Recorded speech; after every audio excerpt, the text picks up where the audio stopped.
जो काम दिल्ली पुलिस ना कर सकी, अब वो काम पटना पुलिस कर रही है। छात्रों के आंदोलन में जिस तरीके से हथियार चले, चाहे AK-47, बैलेट गन, लाठी, आंसू गैस के गोले, जो भी सरकार की तरफ से व्यवस्था थी वो व्यवस्था की गई थी। लेकिन अगर हम बात करें आंदोलन, ये बहुत ही शांतिपूर्ण आंदोलन रहा। सदन मार्च के पहले किसी भी तरीके से हिंसक बातें नहीं आई थी, लेकिन जब 20 मार्च को यह ऐलान किया गया था कि सदन मार्च होगा, सदन चलेंगे, लमसम 3 बजे दोपहर के आसपास जो खबरें आई, उसके बाद माहौल धीरे धीरे गड़बड़ा गया। चाहे सोनम वांगचुक जी को 18 तारीख को जबरदस्ती लेके गया, पुलिस प्रशासन ने उठा के लेके गए थे स्वास्थ्य का हवाला देके, तभी भी ऐसी खबरें नहीं आई थी कहीं। लेकिन 20 तारीख को जब दिल्ली पुलिस, CRPF और जो भी वहां सुरक्षाकर्मी थे, उनके द्वारा छात्रों के ऊपर बर्बरता से लाठी चलाई गई और ये खबर आई कि बैलेट गन चलाया गया। कुछ रिपोर्ट के मुताबिक, सूत्रों के हवाले से खबर चली कि 7 राउंड ये बैलेट गन चला, जिसमें 2 राउंड जमीन में और 5 राउंड ऊपर चलाया गया। पहले दिल्ली पुलिस और CRPF, RFF जो भी वहां की सुरक्षा थी, वो मना कर रही थी कि दिल्ली में ऐसा कुछ शस्त्र नहीं चला। लेकिन जब खबरें सामने आई, फोटो सामने आई, तो जांच की बात की गई। जब जांच में सूत्रों के हिसाब से ये खबर चल रही है अभी कितने राउंड चली, या पेपर कटिंग हम लगा दे रहे हैं, हमारी कोई इसमें पुष्टि नहीं है साफ शब्दों में। लेकिन जरा बताइए, निहत्थे छात्रों पे कौन से ऐसे गृह मंत्री या कौन से ऐसे CRPF, क्या पुलिस, क्या अधिकारी जो इस तरीके से गोली चला दिए?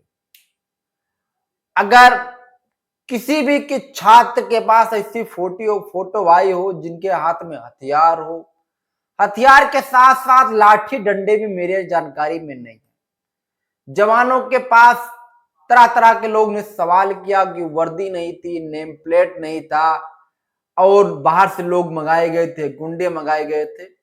लोगों ने फोटो डाली, लेकिन छात्रों की ऐसी कोई फोटो नहीं आ पाई कि किसी छात्र के पास लाठी डंडे रहे हों, हथियार रहे हों, किसी भी तरीके का हथियार रहा हो। लेकिन छात्रों पे लाठियां चली। फिर धीरे धीरे आंदोलन बिहार में पहुंच गया। बिहार के चाहे कुछ जिलों से उपद्रव टाइप का आंदोलन हुआ। पटना से खबरें आई, छपरा, बेगूसराय, सीतामढ़ी, सिवान, तमाम जगहों से फोटो आना शुरू हुई। प्रदर्शनकारियों ने जिस तरीके से प्रदर्शन किया, सबके सामने आया।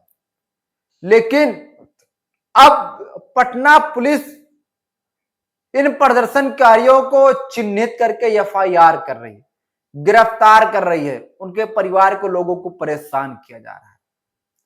लोकतंत्र में जिस तरीके से आंदोलन चला, यह आंदोलन 12 साल में भारतीय जनता पार्टी की सरकार में, योगी सरकार में, मोदी जी के सरकार में पहली बार हुआ किसी मंत्री का इस्तीफा हुआ इस तरीके के आंदोलन के बाद।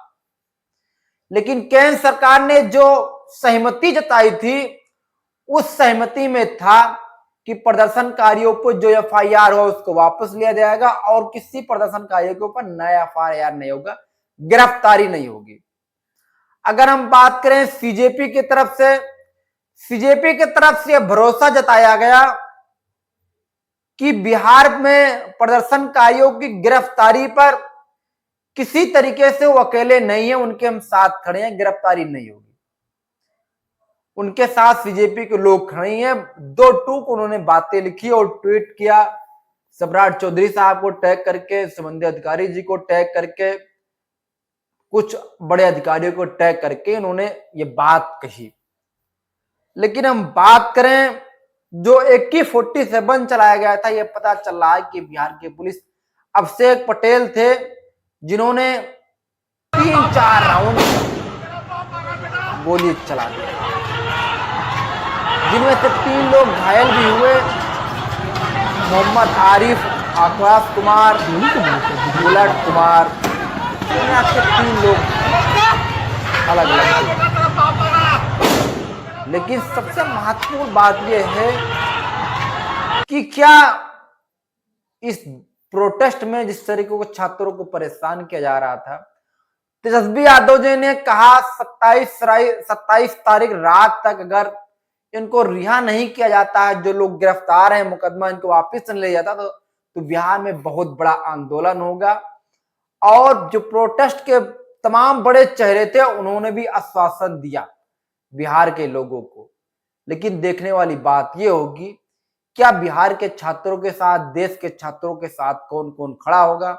दिल्ली पुलिस भी ऐसी खबर आ रही है कि चिन्हित कर रही है कि 2800 के आसपास तमाम लोग प्रोटेस्ट में ऐसे पहुंचे थे। सूत्रों के हवाले से, यह न्यूज तंत्र है, सूत्रों के हवाले से खबर जो चल रही है कि इसमें बलात्कारी तरह तरह के लोग पहुंच रहे थे दिल्ली प्रोटेस्ट में।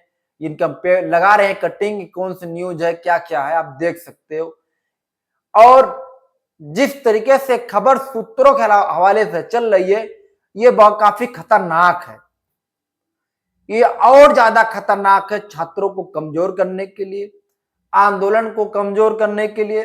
हम किसी उपद्रवी छात्र के साथ नहीं खड़े हैं और ना ही हम उन पुलिस वालों के साथ खड़े हैं जिन्होंने महिलाओं के पार्ट में डंडा डालने की कोशिश की, AK-47 चला दिया, बैलेट गन चला दिया,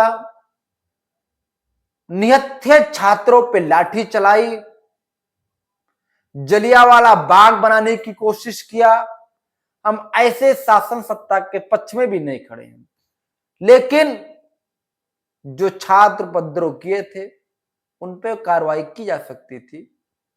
और जो पुलिस वाले भी निर्दोष हैं उनके खिलाफ मेरा एक शब्द नहीं है। जो पुलिस वाले कुकर्ता से बेशर्मी से पिटाई कर रहे थे और जो लोग नेम प्लेट के नहीं, वर्दी के नहीं, उन पे भी सवाल खड़ा होता है। लोग सुप्रीम कोर्ट का दरवाजा खटखटाए हैं, न्याय की गुहार कर रहे हैं, राहुल गांधी जी इस पे मुकर्ता से बात कर रहे हैं। लेकिन सबसे महत्वपूर्ण बात यह है क्या छात्रों के साथ न्याय होगा या नहीं।